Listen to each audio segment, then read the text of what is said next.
Baik, kita masuk ke pertemuan ke-8 ya, materi ke-8. Jadi minggu kemarin tidak diadakan perkuliahan karena dosen lagi mengerjakan borang akreditasi ya sampai dengan sore hari. Jadi ini kita lanjutkan di hari ini. Nah, untuk materi kali ini kita akan melihat beberapa mengenai gap ya, gap penelitian untuk standar sarjana ya. Jadi seperti yang dari video pertemuan atau dari materi sebelumnya gitu ya, bahwa untuk sarjana itu kita mengacu pada level KKNI ya yang level ke-6, di mana mahasiswa itu diharapkan dapat mengimplementasikan suatu teori ya dengan benar gitu ya. Jadi levelnya masih implementasi.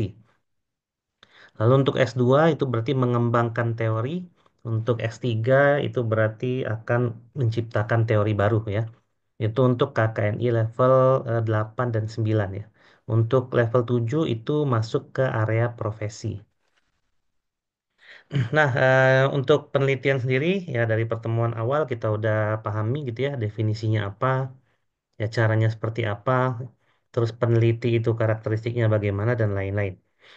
Nah, ini akan saya kaitkan dengan yang terjadi ya di Unjani, terutama di informatika. Jadi kalau di Unjani itu biasanya ada dua pendekatan gap gitu ya, yang paling banyak diimplementasikan khususnya untuk KBK DSE. Yang pertama itu namanya itu gap penelitian teori. Nah, untuk penelitian teori ini sebenarnya kita akan mencari celah dalam suatu teori gitu ya. Jadi kita akan berfokus pada pengembangan teori gitu ya, penjelasan teori secara langsung, dan kita bisa juga mengkritisi teori tanpa harus melakukan pengumpulan data secara langsung. Nah, ini biasanya terdapat pada penelitian-penelitian yang teoritis ya, misalnya penelitian data mining gitu ya, dan beberapa penelitian yang lain yang memang kita akan apa, memperoleh data itu dari open data biasanya gitu ya. Jadi kita peroleh data itu dari open data. Jadi kita tidak perlu mengumpulkan data secara langsung. Nah, beberapa ciri-ciri penelitian teori itu adalah biasanya kita banyak membaca ya dari literatur, konsep, model, atau argumen logis. Kalau di informatika itu kebanyakan kita akan mencari tahu ya bagaimana suatu metode komputasi itu berjalan dengan sebagaimana mestinya ya. Nah, ini juga merefer pada yang kita lakukan kemarin ya, yaitu literatur review ya. Dan juga akan ada hubungannya dengan UTS kemarin ya, di mana di UTS itu ada soal esai yang teman-teman diminta untuk memberikan judul ya, penelitian, terus melihat celah penelitiannya dan lain-lain gitu ya. Nah, di situ eh, ingin menilai seberapa paham sebenarnya dari teman-teman mengetahui apa itu penelitian gitu ya. Nah, lalu kemudian ciri-ciri yang berikutnya tujuannya itu untuk menyusun teori baru atau memperluas teori yang sudah ada. Jadi kita bisa menyusun teori baru tadi ya untuk S3 atau mengembangkan teori yang sudah ada itu untuk S2 atau bahkan kita mengimplementasikan saja teori yang sudah ada itu sesuai dengan standar KKNI level 6 ya atau standar sarjana S1. Lalu tidak melibatkan observasi atau eksperimen langsung ke lapangan. Jadi untuk penelitian teori ini biasanya kita nggak ke lapangan langsung. Ya beberapa penelitian di DSE yang paling banyak ya waktu itu pernah saya mention itu adalah penelitian tentang data mining. Nah untuk data mining sendiri kita sebenarnya tidak di lapangan gitu ya. Misalnya judulnya adalah prediksi eh, penyakit kanker menggunakan algoritma extreme gradient boosting misalnya. Nah, itu kita tidak ke lapangan ya. Kita tidak mengambil data langsung tentang penyakit kankernya, tapi itu kita tinggal download aja gitu ya dari open data, lalu kita aplikasikan open data tersebut ke dalam metode yang kita gunakan gitu ya. Jadi observasi atau eksperimennya tidak langsung ke lapangan ya, jadi tidak langsung ke dunia nyata. Nah, ini beberapa contoh gap penelitian biasanya tulisan-tulisan dengan contoh ini itu ada di dalam proposal dan juga ada di dalam paper gitu ya. Jadi waktu kemarin teman-teman mereview paper ya, ada 5 paper teknikal dan satu literatur review. Itu biasanya ada di bagian latar belakang atau kalau bahasa Inggris ada di bagian introduction. Itu ada beberapa kata kunci ya untuk penelitian teori. Nah, misalnya di sini ini adalah topiknya data mining ya. Misalnya ada kata kunci dalam penerapannya metode K-means sangat terpengaruh pada nilai K dan jarak antar anggotanya. Metode itulah yang dalam mengoptimalisasi nilai K digunakan metode elbow. Nah, ini termasuk penelitian teori gitu ya. Jadi di sini ada teori namanya metode K-means, lalu ada teori juga yang mana di sini adalah metode elbow. Nah, metode elbow ini digunakan untuk mengoptimalisasi nilai K di K-means gitu ya. Jadi kita ada metode K-means, ini di data mining ya, di topik data mining.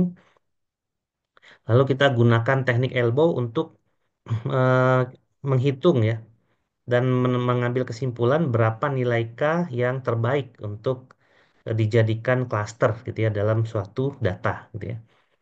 Nah, jadi ini adalah kurang lebih ya kalimat yang menjadi kata kunci yang menunjukkan bahwa ini adalah penelitian teori gitu ya. Jadi kalau teori itu kita tidak perlu observasi langsung ke lapangan, banyak baca paper ya, kemudian kita banyak untuk mereview dan biasanya lebih banyak untuk berpikir gitu ya kalau penelitian teori.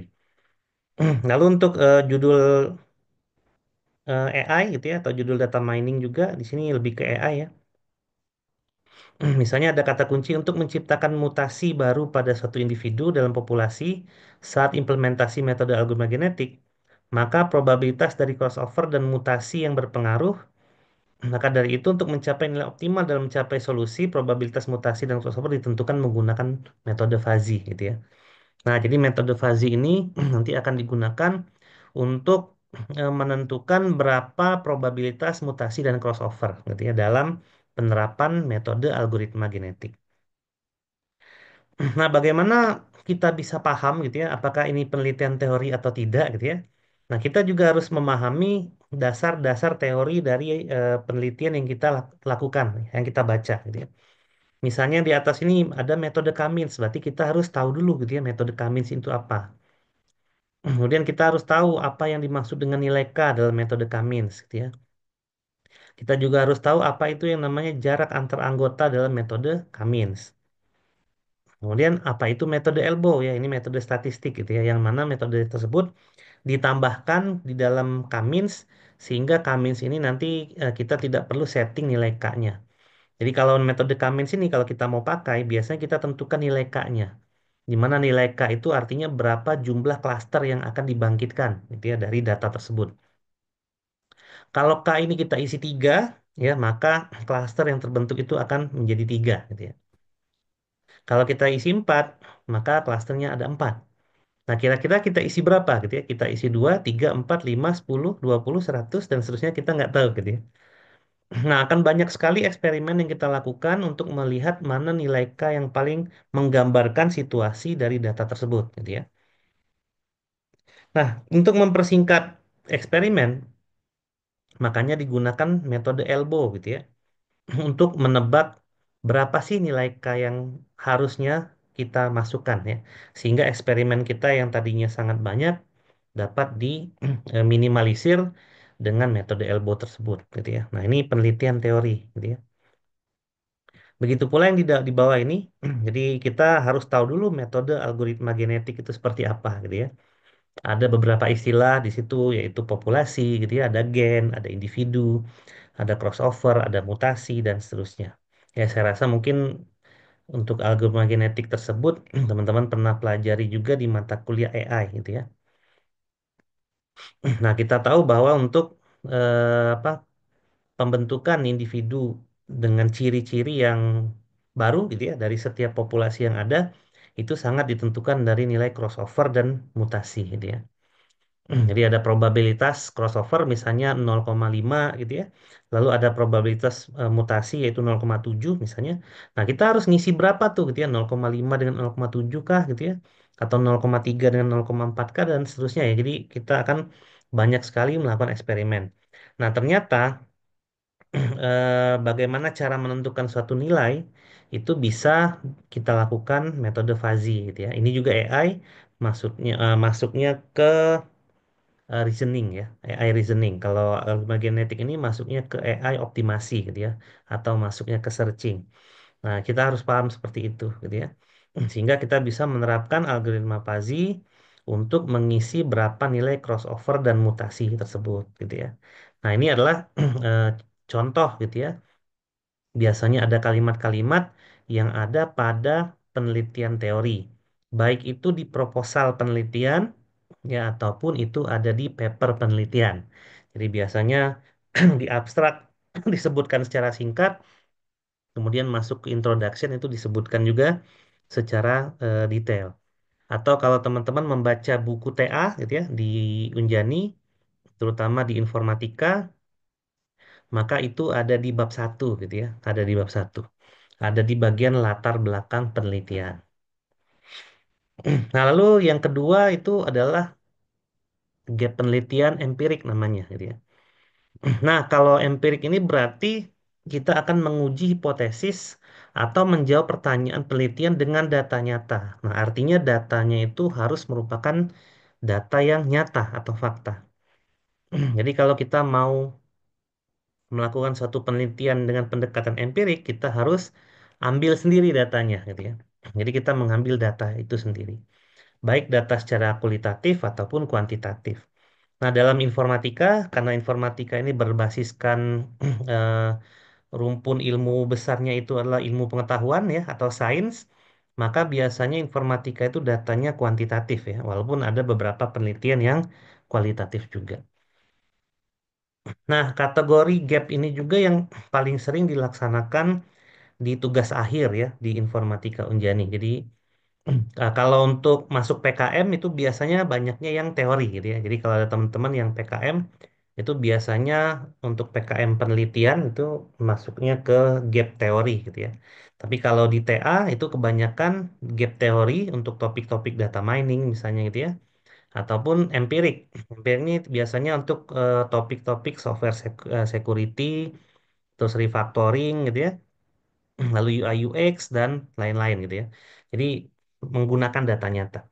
Misalnya dalam penelitian UI UX berarti kita harus punya aplikasi yang beneran gitu ya, di mana aplikasi itu memang sudah digunakan di suatu tempat, lalu kita evaluasi apakah ada kendala dalam akses dari sisi UI dan UX-nya gitu ya.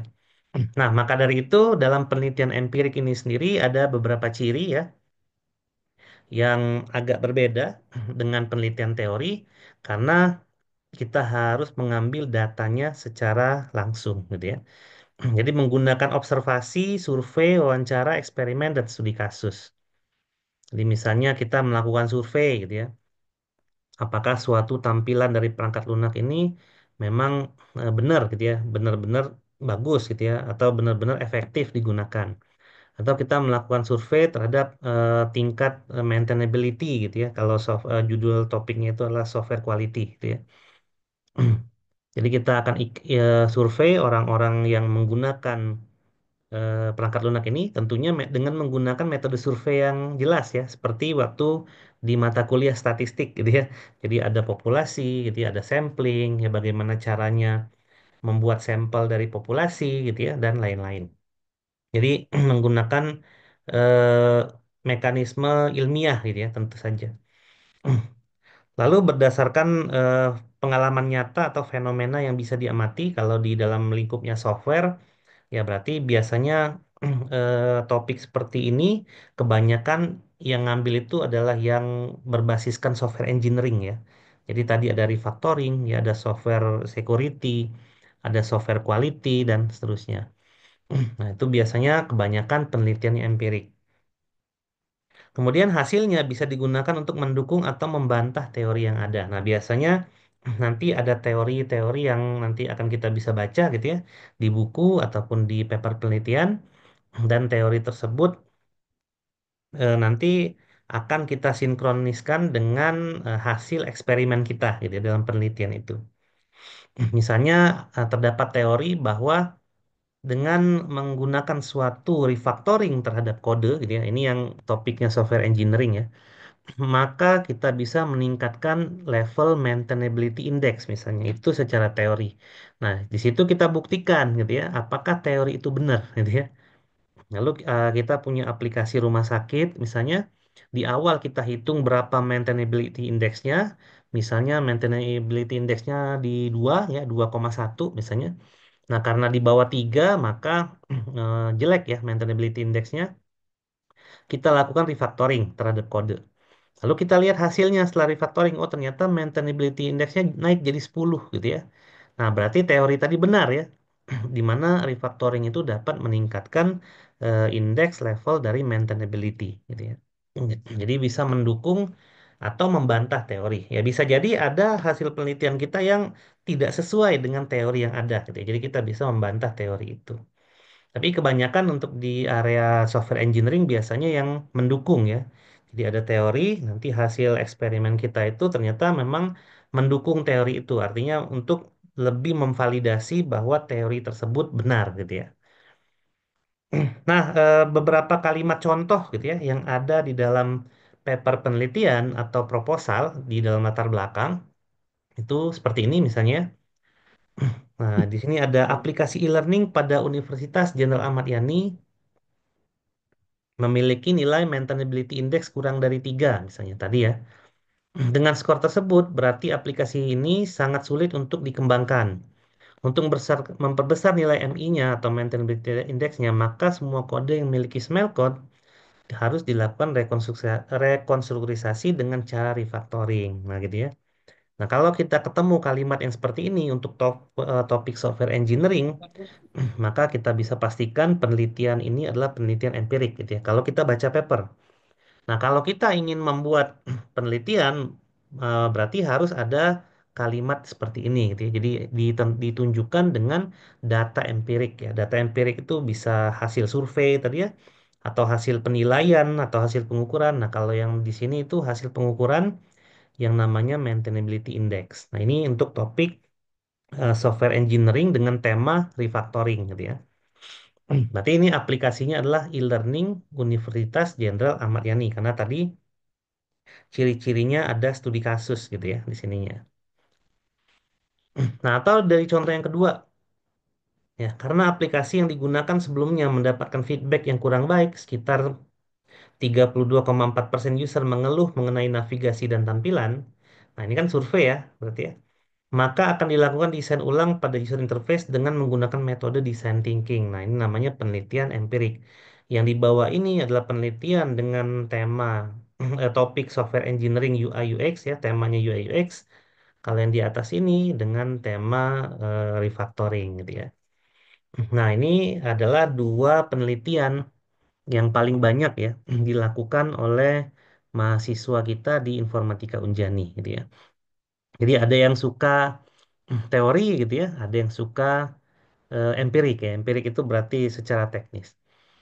Nah, walaupun sebenarnya untuk tugas akhir sendiri itu ada 3 bentuk ya. Kalau sekarang yang pertama itu ada yang namanya skripsi, berarti skripsi itu penelitian ilmiah gitu ya. Nah, ini tuh penelitian ilmiah semua, mau dia teori atau dia empirik, ini namanya penelitian ilmiah, namanya skripsi gitu ya. Ada juga prototype, kalau prototype itu kebanyakan coding ya, bikin prototype produk gitu ya. Di mana produk itu nanti akan memiliki nilai pengembangan gitu ya. Nah, untuk prototipe itu dia bukan termasuk penelitian gitu ya. Dia dia bukan penelitian, dia membuat perangkat lunak, gitu ya, membangun perangkat lunak. Lalu ada yang ketiga yaitu project. Nah, project juga sama, itu bukan penelitian tapi itu membangun perangkat lunak. Jadi kalau teman-teman tertarik untuk tugas akhir di area penelitian, maka memang seperti ini gapnya gitu ya yang banyak dilakukan oleh teman-teman kita di sini. Tapi kalau teman-teman tertariknya di development gitu ya, di coding misalnya coding, bikin produk ya dengan benar ya tentunya memenuhi kaidah-kaidah rekayasa perangkat lunak dengan baik, maka bisa mengambil tugas akhir dengan project ya atau prototype. Jadi bukan ngambil yang skripsi. Nah, kalau di sini metode penelitian ini sebenarnya berlakunya general ya, tidak hanya di tugas akhir, tapi juga bisa digunakan untuk PKM misalnya atau untuk kegiatan-kegiatan perkuliahan ya, misalnya di tugas besar dan seterusnya. Karena penelitian ilmiah itu namanya proses ya. Lalu ada yang namanya karya ilmiah. Nah, karya ilmiah itu adalah produknya gitu ya. Jadi kalau misalnya penelitian ilmiah, produknya apa? Skripsi gitu ya. Terus ada PKM gitu ya, ada buku misalnya. Nah, macam-macam produknya. Nah, cuman untuk tugas akhir sendiri tadi ya dibagi tiga, jadi ada prototype dan sisanya ada project gitu ya. Kalau prototype dan project itu bukan penelitian gitu ya, tapi dia membangun perangkat lunak. Oke. Nah, ini adalah skema perbedaan ya. Bisa teman-teman lihat dari tabel ini. Apa bedanya antara penelitian teori dengan penelitian gap empirik ya. Jadi di sini ada aspek penelitiannya. Misalnya dari penelitian teori ya sumber datanya itu adalah literatur ya konsep dan teori. Jadi biasanya kita banyak baca gitu ya. Kemudian data empirik itu data nyata di lapangan ya. Bisa data survei gitu ya. Kalau kita itu berarti perangkat lunak gitu ya. Jadi ada perangkat lunak yang dievaluasi gitu ya. Kemudian ada tujuannya. Kalau penelitian teori itu menganalisis teori, jadi kita ingin membuktikan apakah teori itu benar.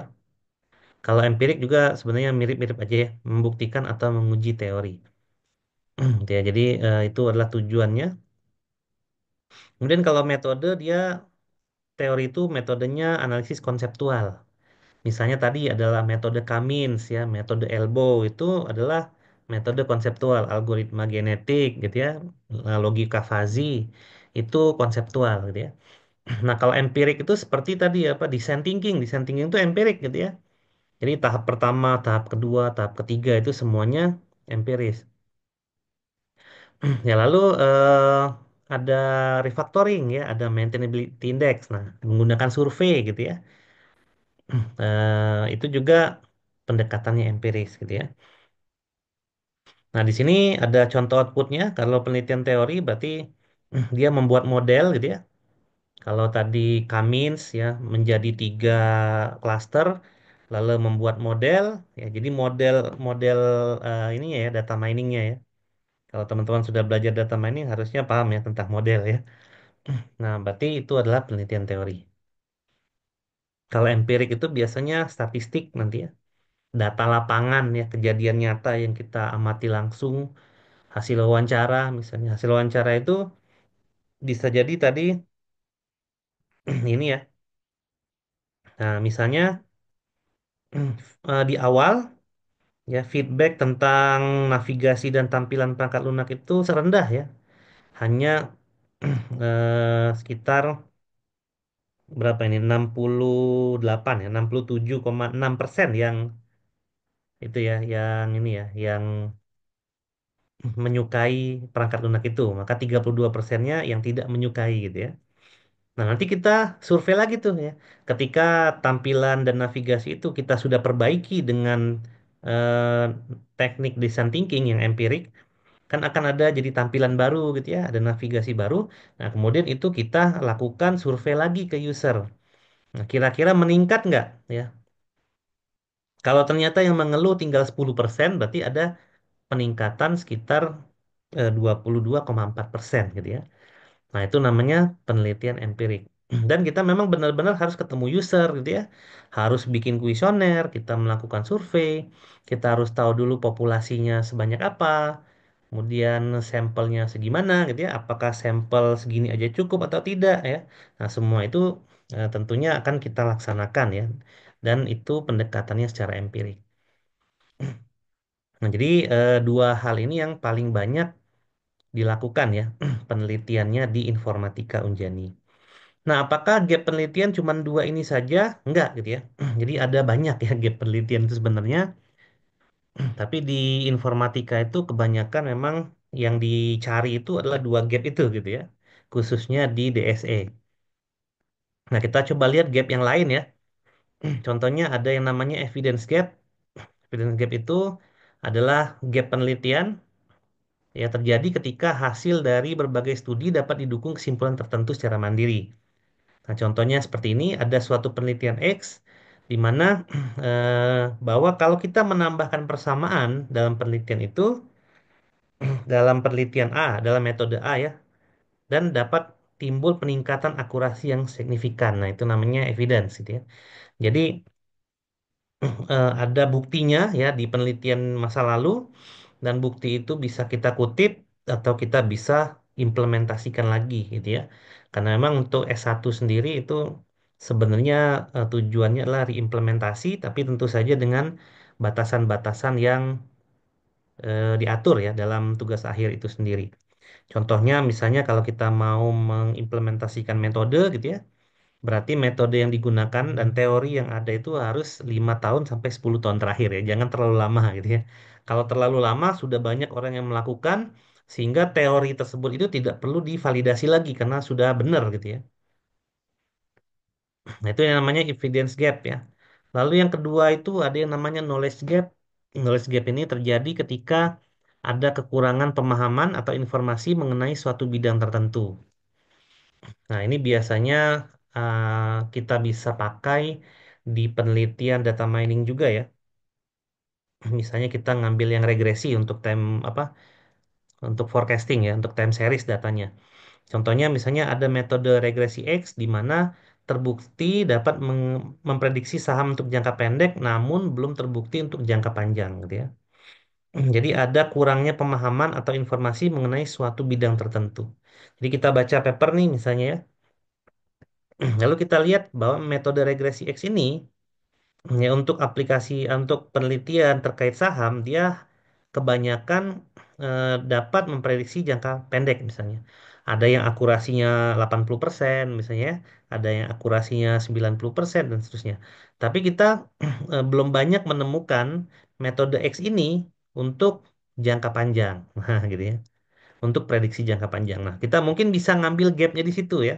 Berarti kita bisa gunakan metode regresi X ini untuk jangka panjang. Jadi kita bisa mengusulkan dalam bentuk proposal penelitian bahwa kita akan mengimplementasikan model metode regresi X ini untuk memprediksi harga saham untuk jangka panjang, misalnya gitu ya.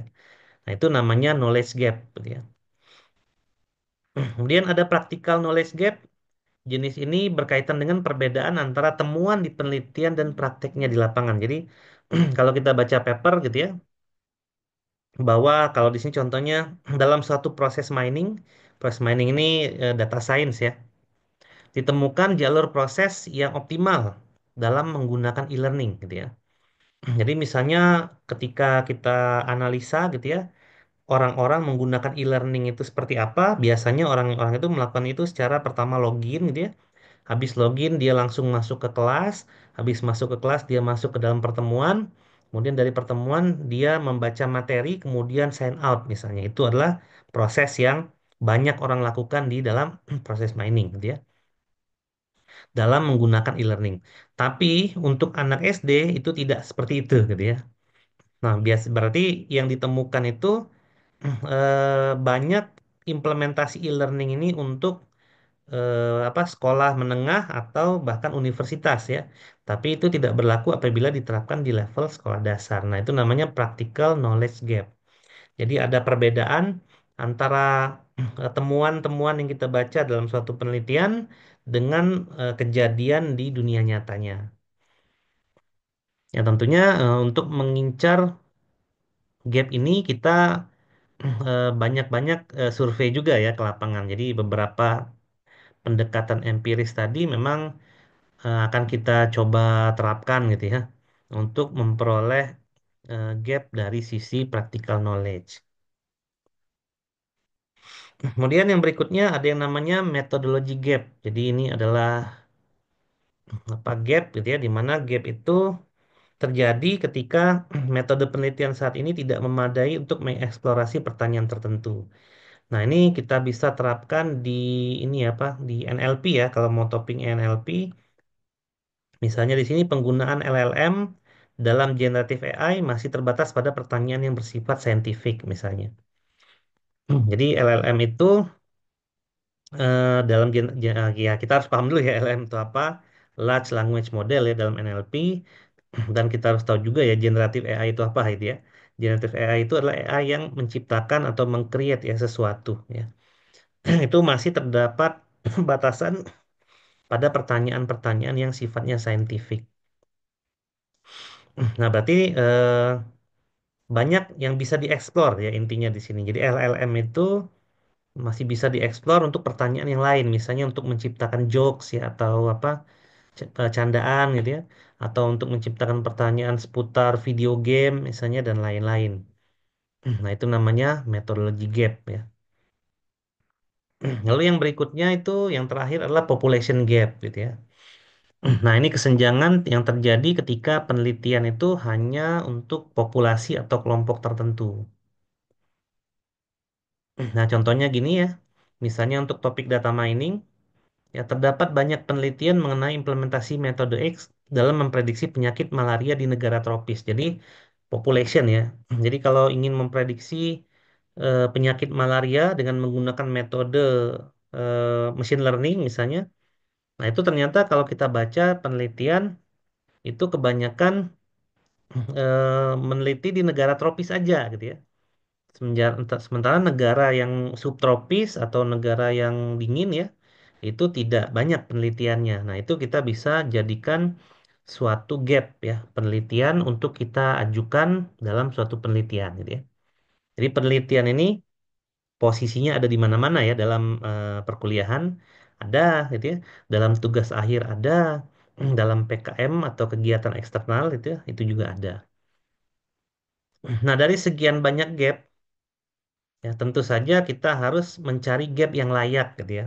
Gap yang layak itu artinya gapnya itu tidak terlalu kecil dan juga dia bisa bermanfaat gitu ya. Ketika nanti memang tujuan akhirnya itu adalah publikasi ilmiah ya kalau kita lihat dari materi yang lalu. Jadi memang seorang peneliti itu melaksanakan publikasi ilmiah itu untuk menjustifikasi bahwa dia memang melakukan penelitian ya. Kalau yang namanya penelitian itu tidak boleh disembunyikan untuk diri sendiri, tapi memang itu harus dipublis ya sehingga semua orang di dunia ini bisa baca gitu ya.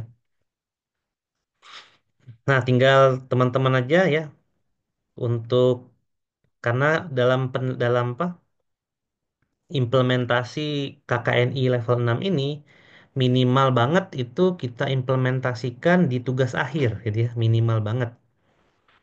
Ya. Atau kalau teman-teman memang ada kegiatan PKM atau pernah mengikuti kegiatan PKM, berarti itu bisa ditambahkan di situ, gitu ya.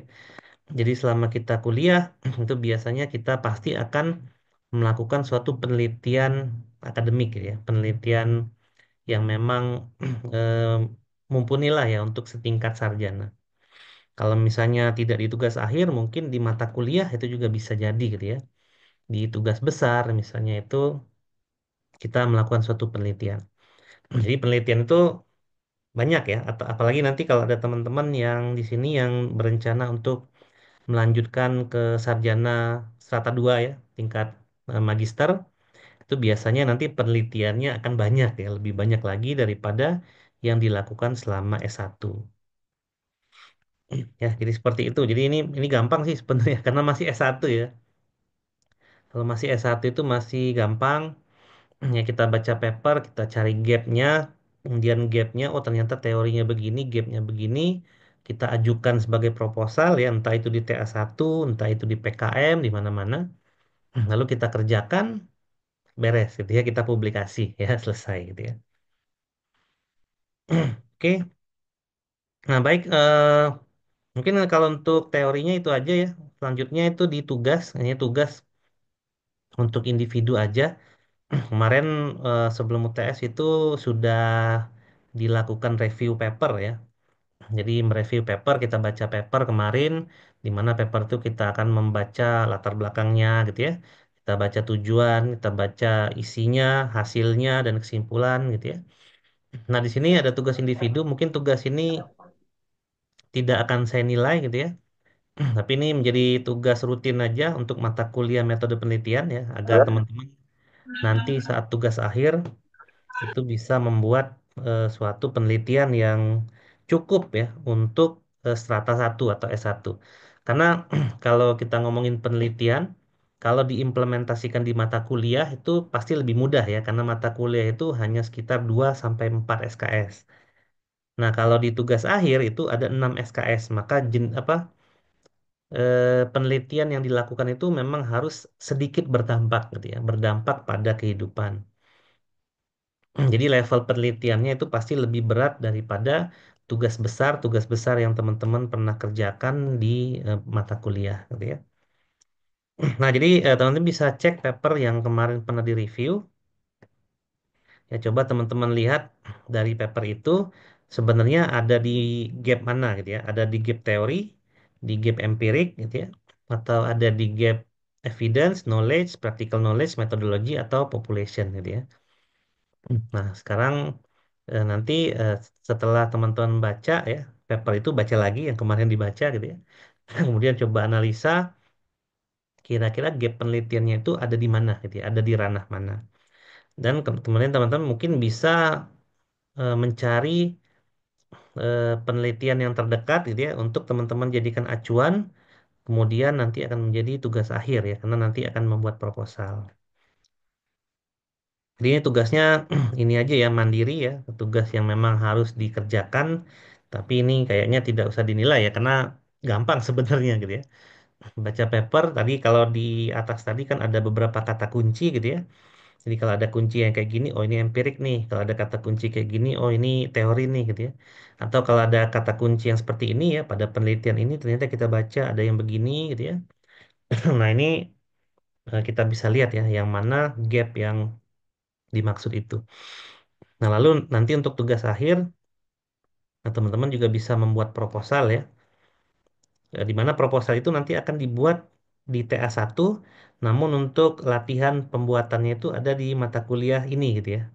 Jadi nanti teman-teman bisa membuat proposal untuk mata kuliah Medpen. Kemudian kalau ternyata proposalnya bagus, itu bisa dilanjutkan di TA1 gitu ya. Tapi itu bagi yang skripsi ya. Kalau teman-teman ternyata oh saya tidak cocok Pak dengan penelitian misalnya. Saya cocoknya coding gitu ya. Membuat produk misalnya. Itu silakan nanti di tugas akhir bisa mengambil opsi project ataupun opsi prototype ya. Di mana nanti seperti apa syaratnya tugas akhir itu nanti ada di TA1 ya. Di situ akan dijelaskan oleh koordinator, dan teman-teman nanti akan mendapatkan buku panduan tugas akhir gitu ya, yang nanti akan teman-teman bisa lihat. Oke, jadi coba dilihat lagi ya. Jadi paper kemarin jangan hilang, karena paper yang kemarin dibaca juga nanti akan menjadi acuan untuk bikin proposal ya. Karena dari pertemuan satu juga target kita di sini nilai yang paling tinggi itu proposal ya, itu 50%. Jadi waktu membuat proposal itu kita mulai minggu depan ya. Karena minggu depan tuh masih ada satu pertemuan lagi di mana kita akan membahas bagaimana cara menulis proposal tugas akhir satu ya di Informatika Unjani.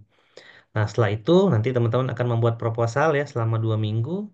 Setelah itu nanti kita akan coba lihat ya proposal yang dibuat itu seperti apa gitu ya. Nanti akan ada review, dan di akhir akan dikumpulkan gitu ya menjadi nilai. Jadi proposal yang dinilai itu adalah proposal di akhir ya.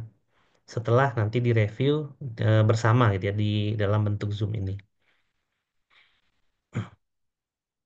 Baik, seperti itu saja mungkin perkuliahan kita pada hari ini. Ini saya end dulu.